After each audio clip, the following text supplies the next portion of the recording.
Welcome back.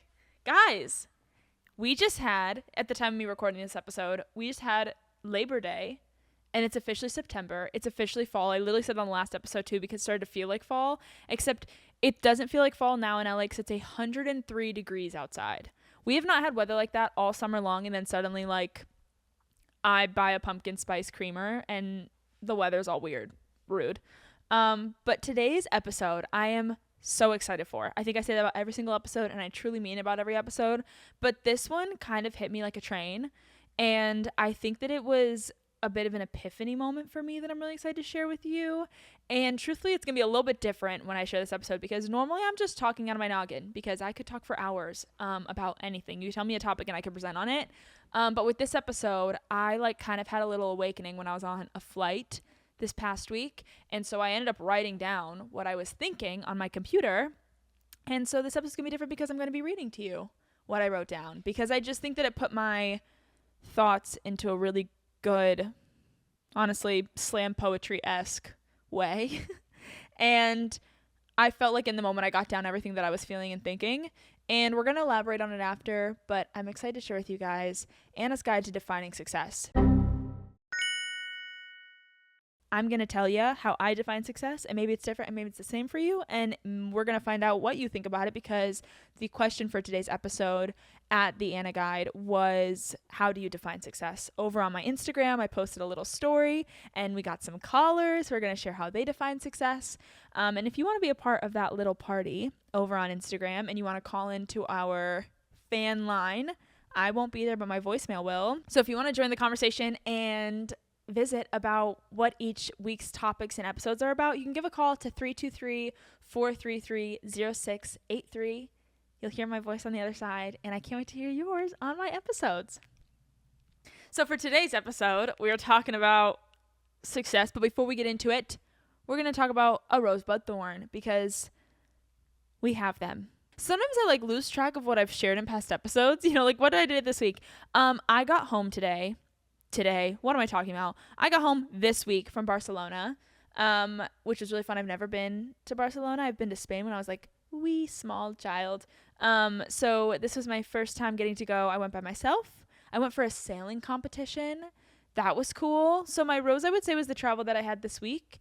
And it's funny.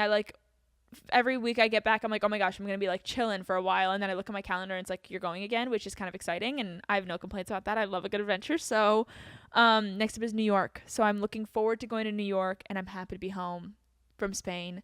My bud of this week is probably the New York trip. It's almost Fashion Week season, which if you tune in for any of that, which I feel like you can't really miss it on social media sometimes, for about the entire month of September to October, you have Fashion Week. It starts in New York, and then it goes London, Milan, and then Paris. So I usually do New York and Paris. I have only done New York once. I usually only do Paris because it's Paris. Why wouldn't I want to go? But I am doing New York because I think by the time this airs, I can say this. I'm going to the VMAs.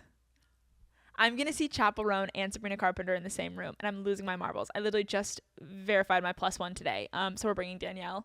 But I'm really excited because I also got to pick up my dress. Wait, hang on. I'm going to just give you guys a million buds right now as I tell you about this. I picked up my dress last night, and now my phone isn't working. Hang on. I wonder if it'll show you on this. I'll put the picture. Look at this.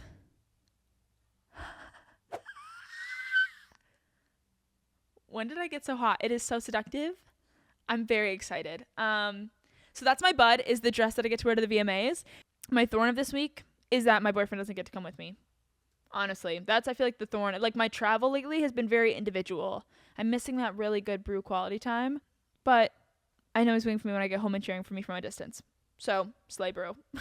And that's it for this week's Rosebud Thorn. I can't wait to hear yours. So DM me them on Instagram because I want to know what your week looked like and what you guys are looking forward to. You can follow me also at the Anna Guide at Instagram, or at Anna Exitar on Instagram, and the Anna Guide on TikTok, and all the places that you get your podcast. Don't forget to tune in, because this week we're talking about Anna's Guide to Defining Success. And I actually am going to go right into reading to you, like a little storybook. So buckle up, cuddle up on your couch, turn up your volume, close your eyes, picture this, and let's get into it. Here are my thoughts from this past weekend. I realized this weekend that living success through other people's eyes will only ever result in the lack of feeling fulfilled in your own life. I thought the fancy degree meant success. I thought the following online would mean success.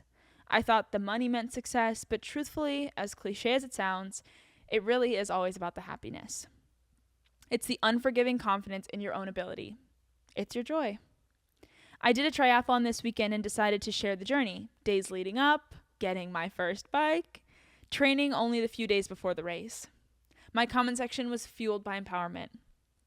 Except for on the day of, a few girls who I had seen in my comment sections before decided to reply and respond in their own way after I shared the results of my triathlon, which I was very proud of. To my own surprise, even my own results exceeded the expectations and small internal goals that I had set for myself. These women went comment by comment, replying back to individuals who left empowering and encouraging feedback to something I defined as a major success, with belittling that achievement. She didn't win. I wasn't even in the top 50. Someone else could do better if they tried. And now, I'm normally a very sensitive person who would get their feelings hurt from something like this. But for some reason in this scenario, I was really surprised when I actually didn't feel anything. I didn't feel anger, and I didn't feel sadness. If anything, I was just shocked that in a world where the Barbie movie literally came out a year ago, someone would say this, especially one woman to another. But I realized that I was unbothered and unwavered because I truly knew the success of what I had just accomplished. I trained for only 2 weeks. I woke up earlier than I've ever woken up before. I completed a triathlon before 10 a.m. on a Saturday. This race wasn't about placing for me. It was about doing something that I've never done before. And I succeeded. It was about proving to myself that I was strong enough to complete something and face my fears. And I succeeded. I succeeded beyond the measure of a mark or a rank or time or place because I just did it. I finished something. And at the end of my race, I can look in the mirror and say, thank God for the body that carries me. Thank you for the lungs that breathe and regulate filter and fuel. Thanks for the muscles that empower me through every second of the day. Thanks for the mind that picked up a new skill quickly, understood the strategy of transitions and routes, and learned how to ride a bike for the first time days before the race. Not like a normal bike, but like a road bike. You know what I mean? Those things are harder than regular bikes. I don't know if you've ever ridden them before. It's so much shakier. I thought I was going to fall over like every 5 seconds. Anyway, back to the story. Thank you for the sunshine. Thank you, world, for the community. Thank you for the family and the partner pushing and cheering me from the sidelines. Thanks to my friend Danielle, who introduced me and cheered me on throughout the sign-up. Thanks to my little brother, who's always down to join an adventure and try new things. That was my version of success. I might not always be happy. I might look in the mirror and sometimes talk negatively about myself or not like the way I look or the way my body sits or the way my face is. But when I look at what I accomplished that day, no matter how small or insignificant or seemingly unimportant it might have been to somebody on the internet with a little bit of hate in their heart, I can say to myself that I did that, and I'm proud of myself for it. I do not always feel that way, but on Saturday, something that I would say is potentially the best day of my life, truthfully, the day of the triathlon was a dream day for me. I felt loved. I felt adventure. I felt accomplished. And if I really take a moment to consider the comments, I realized that if I was in the top 50, they would have said that I wasn't top 25. And if I was first place, they would have said the race was too easy. Because my point is, in someone else's eyes, the finish line will always be moving. Your joy is your success. Your accomplishments have to be on your own scale. You will never satisfy someone who's only ever looking to humble what you've succeeded in. And I felt this way in engineering. In my first internship, I got a call back for an additional interview, but the boy sitting next to me in my physics class, who walked in and out of the exact same office before me for the interview, did not. And to my face, he looked over to me during class and said, "You only got that because you're a girl, and they're trying to even out their ratios. I have better grades, and I deserve the spot more than you did." Now, I was really just happy to be there, truthfully, and I couldn't believe that I even got an interview in the first place. And that comment used to eat me alive. It used to bother me. Until I realized that actually, I got the interview because I was qualified. I got the interview because I'm a good person, and I'm knowledgeable, and I had the same education no matter what scale it was on. Unlike that guy, I would never say that to someone. I wouldn't see their success as a loss to my own success. And I ended up getting the job because I had experience, creativity, and skill. But if I lived my life on his scale, if I felt bad and took what he had said to heart, that I wasn't good enough, that my grades and my ability to take the tests were the only way to measure how much I was worth, I would have lived my life constantly wondering if I was ever deserving or enough for the interviews that I had. But listen, I got the job. Not only did I get the job, I got the degree. I made it on the dean's list, and I still remain kind, no matter what that immature little boy just said. And my scale to success was happiness and following what at that time brought me joy. My scale to success was working on something that made a difference. Not my class rank, not my GPA, not how much money I made during the internship, not how many girls were in my class compared to how many boys. Because when you get lost in these numbers, when you get lost in these comparisons, you're going to constantly find yourself feeling inadequate for something that you are absolutely adequate for. And I want to remind you, you will never meet someone above you who talks down to you. Not a single person crossing the finish line at the triathlon weekend looked back and talked negatively to a person who came after them. If anything, every person who was ahead and behind of me were continually cheering to keep going as we all ran toward our own versions of success. The only thing I've learned is that the only people who will talk down to you are those who talk down to themselves every day. And that honestly makes me so sad, because I wish that they could see how many incredible accomplishments they have in front of them that they're not willing to cherish. They say to you what they fear someone would say to them if they were to try. And keeping you exactly where you are allows everybody else to stay comfortably exactly where they are. But listen, you should be celebrating your wins, even if you think they're little, because they're not. They matter. And even last place still means that you did it. And I'm always proud of you for that. Oh, okay. Anna in her feels. As you can imagine, I had this epiphany while I was on a flight to Barcelona and woke up out of the middle of the night and was like, I need to write this down. I need to get these thoughts onto paper, because I realized that, like, you can spend your life trying to impress the people around you when, like, why does that matter if you're really happy with what you're doing? And I hope that you get the chance to feel that way. And so I hope that lesson 1 is that your success is defined by your own scale. You can make your version of success whatever you want it to be. I think that on this weekend, I felt the most successful feeling really happy. And maybe your happiness is driven by, like, your achievements or things you completed. Or maybe it is like that you got first place or that you got 5th place or that you did it in the top 50. But truthfully, I find myself oftentimes being really comparative to my own success, like looking at things that I've done in the past and comparing myself to past versions of myself. And that's a really tricky road to go down, because I don't think that I exactly remember how life was when I'm comparing to what my success looked like. Like, I could have been so unhappy, but I just don't remember it. But I think that I was doing better then than I'm doing now.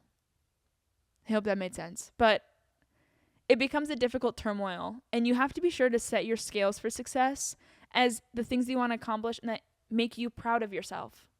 I literally did a TikTok this week that was like, but what's really important is that, like, younger me would think that I'm cool and hot. And truthfully, yeah, I bet she would. Like, I feel like younger me would look at me now and be like, she is slaying the house down. And that to me is its own little version of success. That I grew into my skin, that I became confident in who I am, that I'm proud of what I've accomplished so far, and I know that I have so much ahead of me that I get to do too. So for today's episode of Defining Success, it's just a thing of your success is whatever makes you feel like it's right. And I can tell you all day long that my success is driven by, like, my happiness or my joy, but it really has to be something that, like, you feel at your core. But just remember that, like, looking to other people for defining how well you're doing, I don't think will be as fulfilling as looking into yourself and saying, what am I proud of myself for? And what have I done that I really think was amazing? And y'all, I live for another podcast episode. I made it to the end of the triathlon. What the heck? What the heck?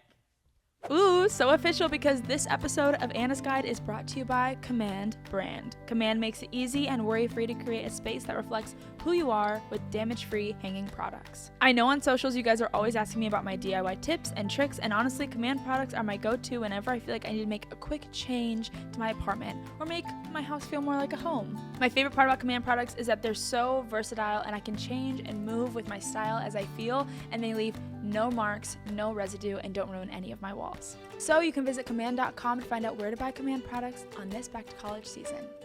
I think for success, we live in an age where social media has such a huge role in how we view success. And I think like even as another creator and as a viewer, like I watch the creators that I admire reach huge accomplishments, from things like what events they go to what brand deals they get, to what brands they want to work with, to what products they're launching.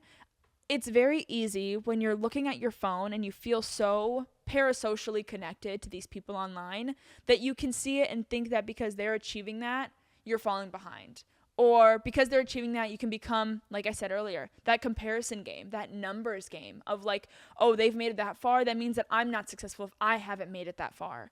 But it's still on that thing of success is on a scale. Even I get guilty of looking online and seeing other people living their life differently. And I think an interesting scale for success that I've noticed as I've gotten older is kind of like your personal success versus your maybe business, I'm going to say, or like, I can't use the word corporate in this scenario, but in some ways I sometimes think it's interesting that like I see a lot of my friends right now.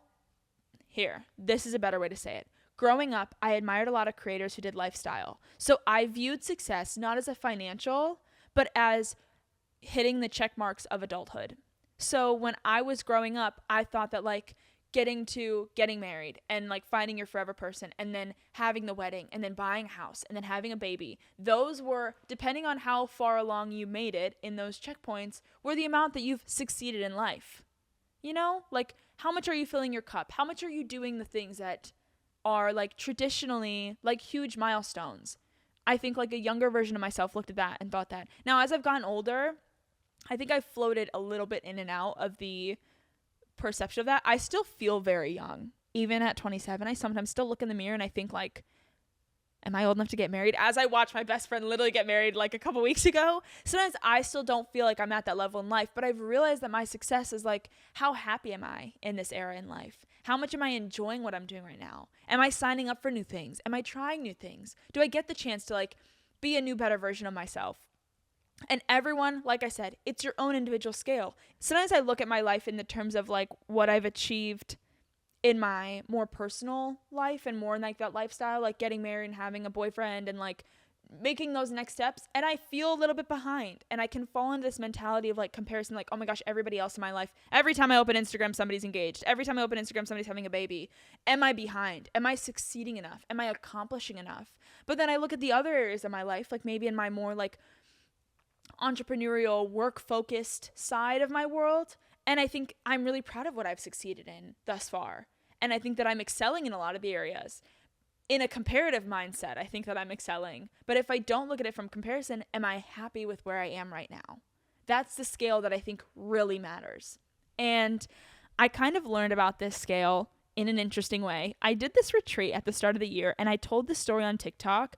Unfortunately, I'm going to cancel TikTok because they removed my sound from the video, and there's no reason to have. It was like a true story. But they took the audio off of TikTok, and so they removed my voice from it. I don't know. I don't even want to talk about it. I still have beef with them because it's one of my favorite videos I've ever made. But I tell this story about climbing a mountain, and I'm going to retell it for you now because I think that this analogy completely changed my perspective on success. I went to this retreat at the start of the year that was like a wellness and health retreat.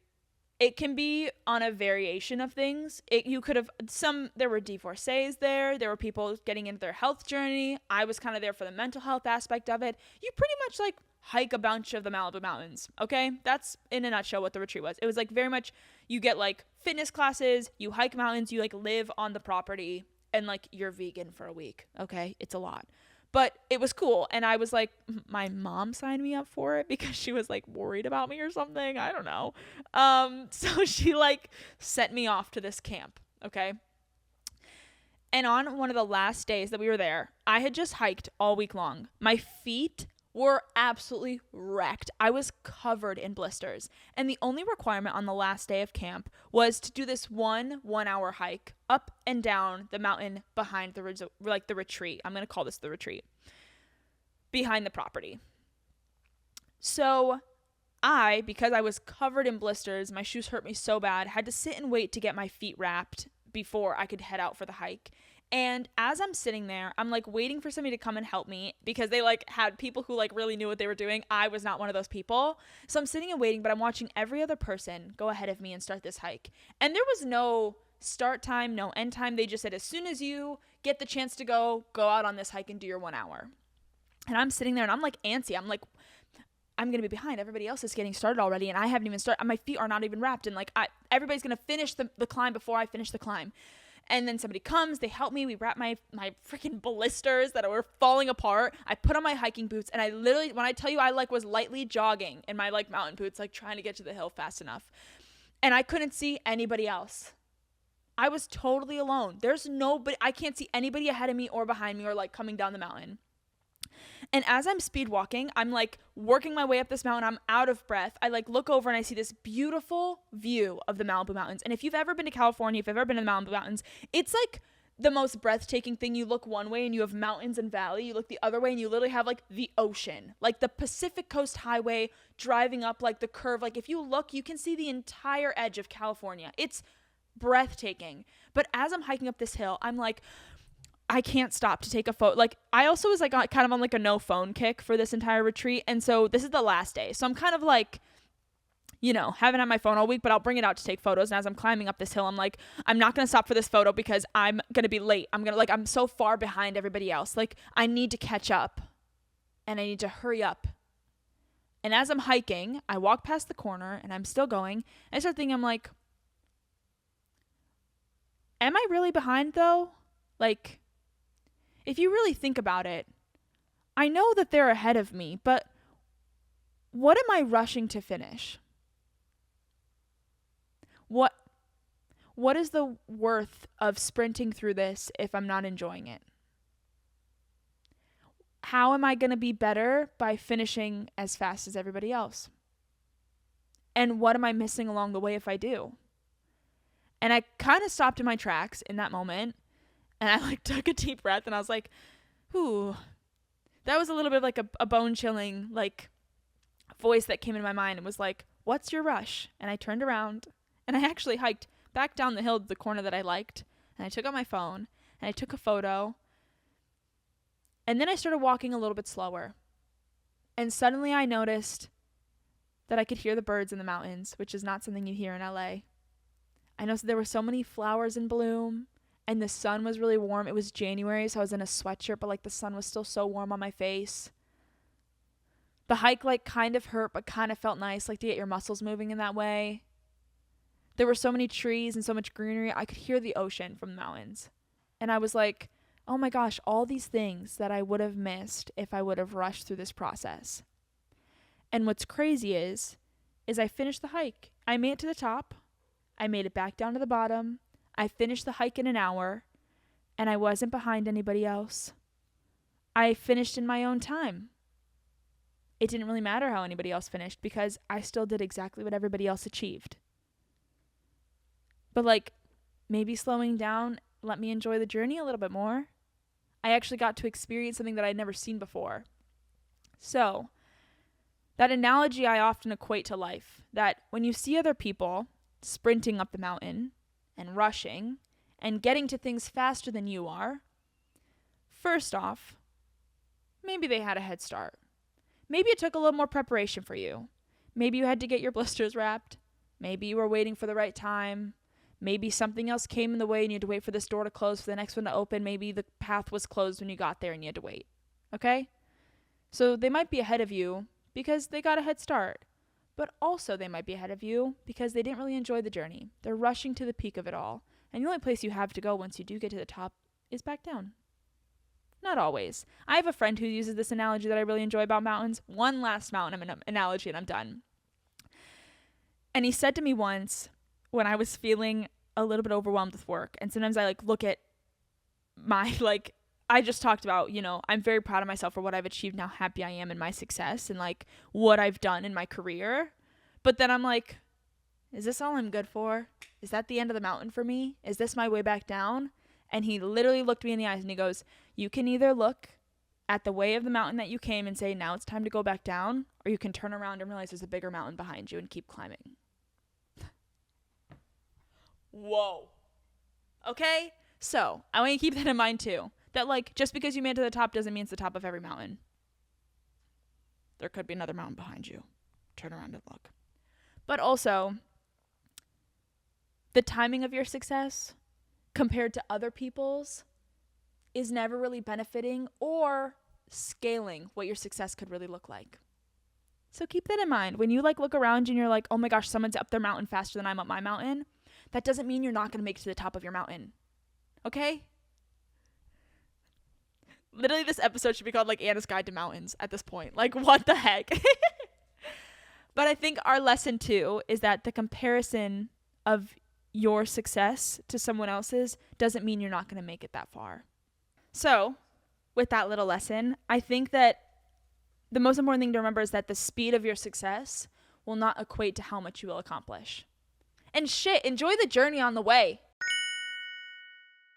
That's a lesson 3, like 2 back-to-back ones, honestly, because I think like if I would have climbed that mountain and I just had if I was doing what I did when I started, blinders on, staring at the pathway, thinking about nothing except for getting to the top because I couldn't be last. What was going to happen if I was going to be last? I was going to be the worst person that was ever climbing the mountain. No, literally no. You're not going to be the worst person climbing the mountain. If you make it up the mountain, you still climb the freaking mountain. Do you know what I mean? That's how I felt about the triathlon. It did not matter if I was last place. I still did the thing. And you want to know what's next? I'm running the Honolulu Marathon. So, like, watch out. Okay, now I'm saying that. I haven't signed up yet, but, like, listen, guys, we're thinking about it. It's really deep in the brain. But so, I just want you guys to keep that in mind. I think that, like, it's back to school season. That was my last episode on this podcast. It's back to school season. You think about your future. You think about the start of something fresh. You're thinking about what is your purpose? What are you doing in life? All these things. Oh, my gosh, life is so complicated. Sometimes, don't even think about it. Just enjoy whatever era of this journey you're on. You might only be like this is going to be cheesy, but like, you know how people are like, if you look at like a day of your path, it looks like you did this. But if you look at a year of your path, it's like you did this much. That's it. Don't forget that your day might just look like the littlest steps forward, but you're still moving forward. That's success. Okay, what if we hear what your guys' versions of success are now? Okay, we're moving on to the next segment of this podcast, which is Anna Answers. I'm going to move my feet down because can I be so for real with you guys for a second real quick, and then we're going to talk about Anna Answers? Sometimes I feel like you can see my feet in the videos. Can you just like not notice those of you for me? Sometimes I like have noticed I've given myself the ick. If any of my producers behind camera are cringing right now, sometimes I like am freaking flying my toes. Like I'm like doing this thing. Like, I'll catch myself, like, deep in thought with my feet up like this, and I'm, like, petting myself with my foot. The camera punches in as you're talking. I am canceling myself for that activity. I didn't even know. This is the thing. When you're on camera, you don't even know that you're doing it. Okay? I'm just so comfortable with all of you. I can't even help it. Okay, I have to be done. But listen, if you want to give me a ring, this segment's called Anna Answers at 323-433-0683. So this week we're asking, how do you define success? And I cannot wait to hear what you guys define success as because I have a feeling it's going to be either super similar to mine or it's going to completely change my perspective. So let's hear the first one. Hi, Anna. It's Anna. I always refer to you as West Coast Anna, and I'm East Coast Anna. Wait, that's so cute. I'm going to answer your question, how you define success. I think it's really based on when you're successful, if it fulfills your core values and makes you happy in your soul. I truly believe that you can be successful at something but not be happy about that success. I think really the true definition of success is when you are satisfied in your soul and your core values with what you achieve. I hope you have a lovely week, and I can't wait to hear back from you. Thank you. Bye. Anna, East Coast Anna, I hope you have a lovely week. I could not agree more. I think that's such a great perspective. I've been using the words happiness and joy, but fulfilling your core, that hits different. That just gave me little chilly bumps. It's like I feel that way where it's like when something just strikes that nerve, when it you feel it I can't even reword it better than the way that you did. I totally agree. I'm happy that we see it the same way, because sometimes I also worry that sometimes I have ideas about how things are, and then I'm going to listen to like, how would you define this? Somebody's like, no, that's literally completely opposite of what I thought about the world. I'm like, oh, take away my microphone. So yeah, I agree. When it's like not only fulfilling on paper, but fulfilling in here. I love it. Let's hear another one. Hi, girl. It's your girl, Pam, from Mexico. I just saw your story on how I define success, which is a great question and something I'm going to say and that I need to hear myself. And I think that for me, success is not measured in achievements or numbers or awards or anything materialistic or that goes in your resume. I believe that success is measured with fulfillment of your own. So it can be as successful as you threw a party for a friend and you feel really good about it. That's success on its own. And if it fulfills you in any way, shape, or form, emotionally, personally, professionally, then call it a success. And yeah, that's all I can say. So I hope it helps, and I want to know your opinion too. And I love your podcast so far, girl. I'm so proud of you. Bye. Wait, bye. Thank you. Okay, wait. The way that I feel like I feel success right now from like being validated that like other people see success the same way that I do. Wait, that's so nice. I could not agree more. The same way. Like, it's just that fulfillment. It's that feeling of like you did it. I love that analogy that you just used too, like that example of saying that if you throw your friend a party and like you did a good job. That's a perfect example of like there is no monetary value to that. It is solely the value of like feeling good about it. It's the emotional fulfillment. Oh. Guys, I feel so energized right now. I don't even know what to do with this energy that I have in my body, but I just feel like it's boiling over. I can't wait. But thank you so much for calling in, you guys. I love hearing your voices. It just made me so happy to hear both of you guys like literally call me your friend on the phone. That's so cute. I'm obsessed with it. So don't forget to give me a ring. Ask me any questions. I hope you know that we listen to all of them and they inspire these upcoming episodes. So if you guys have anything you want to talk about, you want to learn about, you want to visit about, or questions that you're trying to navigate, feel free to give me a ring. Once again at 323-433-0683. My voicemail will hear from you, and so will my ears eventually. Okay, love. And that's a wrap for this week's episode, you guys. Thank you so much for being here. I'm so happy that you're here. It was a joy to get to visit with you about not only success, but a couple analogies, some lessons that I live by, and to hear your beautiful voices on the other side of the phone. Don't forget that you can follow me at Anna X Sitar on Instagram, or this podcast at The Anna Guide on Instagram and TikTok. I'm so excited to keep sharing these episodes with you guys. You can listen anywhere you get your podcasts, and don't forget to like, comment, and subscribe over at The Anna Guide on YouTube, where you can get the video version of all of these episodes. I love you so dearly. I'm so happy that you're here. We have another week, and the next one's going to be good, so don't forget to tune in, share it with your friends, think about your rosebud thorns, so that way next time I see you, we can actually share them. Okay, love it. Give me a call and leave those rosebud thorns for me. Mwah. Bye, guys. Ooh, so official, because this episode of Anna's Guide is brought to you by Command Brand. Command makes it easy and worry-free to create a space that reflects who you are with damage-free hanging products. I know on socials you guys are always asking me about my DIY tips and tricks, and honestly, Command products are my go-to whenever I feel like I need to make a quick change to my apartment or make my house feel more like a home. My favorite part about Command products is that they're so versatile and I can change and move with my style as I feel, and they leave no marks, no residue, and don't ruin any of my walls. So you can visit command.com to find out where to buy Command products on this back to college season.